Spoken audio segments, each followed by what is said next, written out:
I'm boating safety advocate Hunter Bland, and welcome to Skeeter Safety.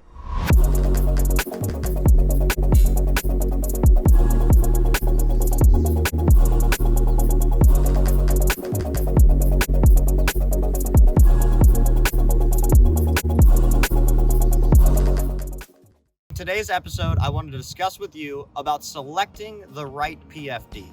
There's a lot of different styles and options out there, but I want to help break down the differences between hydrostatic, a manual inflatable, and also your standard foam inflatables that you've seen for decades. You'll often see this style of inflatable. This one happens to be a manual inflatable, which means you have to pull this cord in order for the PFD to inflate.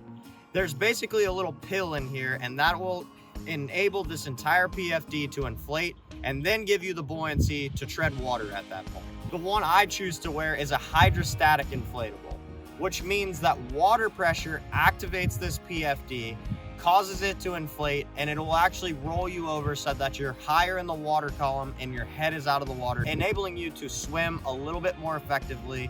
And this PFD actually gives you 1.5 times the amount of buoyancy than your standard foam that you've seen for a while.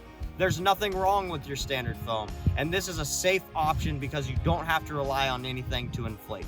But I can assure you that there's a lot of testing that goes into the inflatable options, but at the end of the day, the main thing is, if you are comfortable wearing foam, wear foam. If you would like to wear a hydrostatic or an inflatable option, make sure that if you're in a boating situation, you're wearing an automatic or a hydrostatic.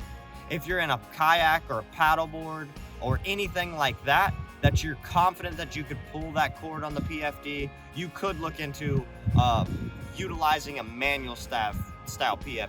The most important thing is that you make sure to wear a PFD and that everybody in the boat or on a kayak or on a paddleboard is always wearing a PFD, because at the end of the day, you can't take being on the water for granted, and we all want to make the waterways a safer place.